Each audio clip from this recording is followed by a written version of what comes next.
आजकल भारत की university campus में एक जबरदस्त हलचल मची हुई है और इसकी वजह है एक नया नियम जिसने पूरे देश में एक बड़ी बहस छेड़ दी है। छात्र सड़कों पर हैं, कई तरह के सवाल उठाए जा रहे हैं। तो आखिर ये पूरा मामला है क्या और ये इतना जरूरी क्यों हो गया है? चलिए इसे ठीक से समझते हैं। तो सबसे पहला और सीधा सवाल यही है, आखिर पूरे भारत में छात्र सड़कों पर क्यों हैं? वे विरोध क्यों कर रहे हैं? इसी सवाल की तह तक हम अगले कुछ मिनटों में जाने की कोशिश करेंगे।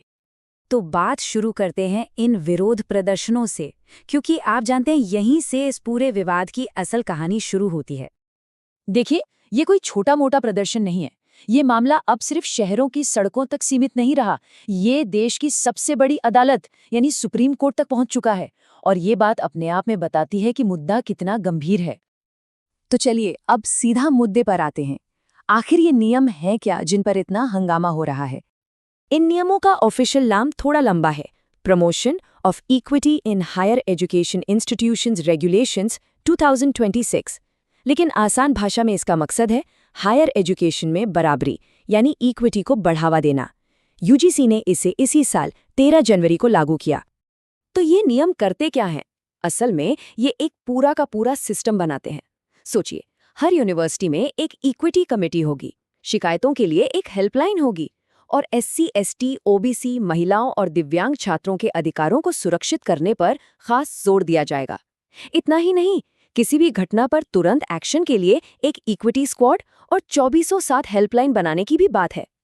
लेकिन सवाल ये है कि यूजीसी को अचानक से ये सब करने की जरूरत क्यों पड़ी? इन नियमों को लाने के पीछे उनका तर्क क्या है? यूजीसी का तर्क बहुत सीधा और साफ है। उनका कहना है कि कैंपस में जाति के आधार पर भेदभाव की शिकायतें लगातार बढ़ रही थी और जो पुराने तरीके थे वो इन शिकायतों से निपटने में उतने कारगर साबित नहीं हो रहे थे। इसलिए एक नए और मजबूत सिस्टम की जरूरत महसूस हुई। और इस पूरी बहस के पीछे एक बहुत ही दुखद सच्चाई भी है। रोहित वेमुला और पायल तड़वी जैसे छात्रों की मौत ने पूरे देश को झकझोर दिया था। इन्हीं घटनाओं ने कैंपस में होने वाले जातिगत उत्पीड़न को एक बड़ा राष्ट्रीय मुद्दा बनाया और कहीं न कहीं ये नियम उसी दिशा में उठाया गया एक कदम माने जा रहे हैं। तो ये तो हुई यूजीसी की बात कि उन्होंने ये नियम क्यों बनाए। अब जरा सिक्के का दूसरा पहलू भी देखते हैं। जो लोग इसका विरोध कर रहे हैं उनकी असल चिंताएं क्या हैं? जो लोग विरोध कर रहे हैं उनकी मोटे तौर पर 3 बड़ी चिंताएं हैं।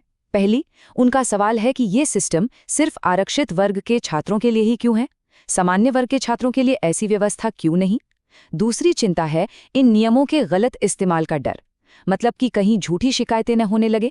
और तीसरी और बहुत अहम बात, भेदभाव जैसे शब्दों की परिभाषा इतनी गोलमोल और अस्पष्ट है कि उसका कोई भी मतलब निकाला जा सकता है।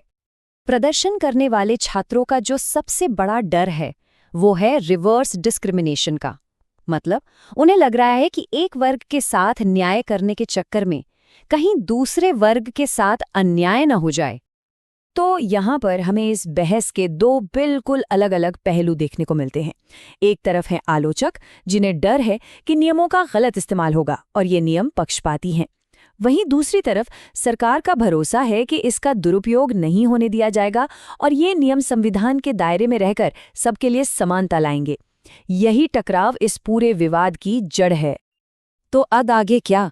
फिलहाल ये मामला एक अनसुलझी पहेली की तरह है। नियम अपनी जगह लागू हैं, लेकिन विरोध भी थमने का नाम नहीं ले रहा। तो चलिए पूरी कहानी को एक नज़र में समेट लेते हैं। नियम है, कैंपस में भेदभाव को रोकने के लिए विरोध हो रहा है पक्षपात और दुरुपयोग के डर से।